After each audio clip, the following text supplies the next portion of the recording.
अस्सलाम वालेकुम दोस्तों, आज मैं आपको लेके चलता हूँ न्यूजीलैंड की पार्लियामेंट में, जहाँ पर 14 नवंबर को डेविड सीमोर, जो कि एसीटी पार्टी के एमपी हैं, उन्होंने एक ट्रीटी प्रिंसिपल्स बिल पेश किया जिसका मकसद ट्रीटी ऑफ वाइटंगी को रीडिफाइन करना, री अंडरस्टैंड करना, री इंटरप्रिट करना या रिव्यू करना भी है। गवर्नमेंट पार्टी का ये क्लेम है कि इस बिल पास होने के बाद सारे न्यूजीलैंडर्स को इक्वल राइट्स मिल सकेंगे। दोस्तों, जैसे ही ये बिल डिबेट के लिए पेश किया गया, अपोजिशन पार्टी की जो माओरी कबीले से ताल्लुक़ रखते हैं, उनकी एमपी हना क्लार्क ने उस बिल को एक स्ट्रेंज तरीके से टुकड़े टुकड़े कर कर ज़मीन पर फेंक दिया और उनके ट्रेडिशनल डांस हाका को परफॉर्म करके अपना एहसास रिकॉर्ड कराया। ही ये हाका का डांस पार्लियामेंट में शुरू किया गया तो पूरी पार्लियामेंट इससे गूंज उठी और स्पीकर को मजबूरन वो इजलास मुलतवी कराना पड़ा।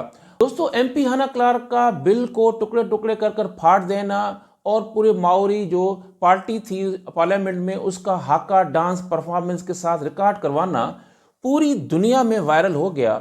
और उसके बाद न्यूजीलैंड में जगह जगह पर प्रोटेस्ट होना शुरू हो गए।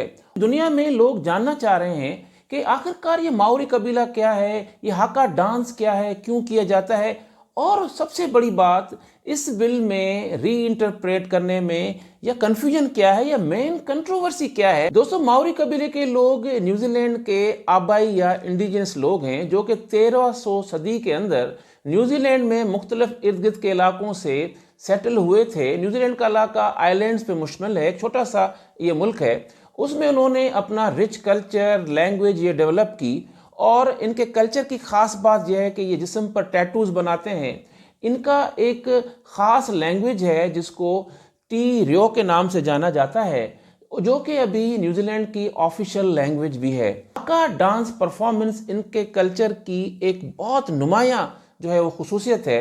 ये हाका डांस जो है मुख्तलिफ सेरेमनीज में परफॉर्म किया जाता है, जिसमें बर्थडे सेरेमनी है, वेडिंग्स हैं या खुशी का मौका है, किसी की मौत मैयत पर या फ्यूनरल पर भी ये परफॉर्म किया जाता है। और सबसे बड़ी बात, ये जंग के मैदान में जंग से पहले जो है दुश्मन को जो है वो डराने के लिए, दुश्मन के ऊपर खौफ की फिजा तारी करने के लिए ये पेश किया जाता है। 1840 में एक ट्रेटी साइन हुई जिसका नाम ट्रेटी ऑफ वाइटंगी है। ये मुआहदा उस वक्त के जो 500 तकरीबन माओरी कबीले के सरदार थे उनके दरमियान और बरतानिया के जो क्राउन थे उनके दरमियान तय पाया। अब ब्रिटिशर्स के और माओरी कबीले के दोनों इंटरेस्ट इस मुआहदे में शामिल थे। माओरी कबीले का इंटरेस्ट ये था कि वो चाहते थे कि न्यूजीलैंड में जो सेटलर्स हैं जो कि फ्रांस से या अमेरिका से, वो ना आए, उनको उनसे खौफ था। दूसरा, माओरी कबीले का इंटरेस्ट ये था कि वो चाहते थे कि वो उनकी इकॉनमी ग्रो करे। पहला इंटरेस्ट ब्रिटिशर्स का था कि न्यूजीलैंड के रिसोर्सेज, क्योंकि न्यूजीलैंड जो है रिच है टिम्बर में, मीन्स लकड़ में, उसके बाद फ्लैक्स में जिससे लिनन का कपड़ा बनता है और चीज़ों में इस्तेमाल होता है। तीसरी सेंस के उनकी जो वेल्स हैं, मछली होती है, वो भी बड़ी चीज़ों में इस्तेमाल होती है। उसके अलावा ब्रिटिशर्स को ये इलाका अपनी नेवल और ट्रेड ऑपरेशंस के लिए भी उस वक्त चाहिए था। माहदे को इंग्लिश में और लोकल माओरी लैंग्वेज में लिखा गया। तो जैसे ही बरतानिया ने न्यूजीलैंड को अपनी कॉलोनी बना लिया तो उन्होंने 3 से 4 काम करना शुरू कर दिए। सबसे पहले उन्होंने क्या किया कि जो न्यूजीलैंड में मकामी लोग थे उनसे ज़बरदस्ती जो है वो ज़मीनें ख़रीदना शुरू कर दी, जिसके ऊपर लोगों ने अपोज किया कि हम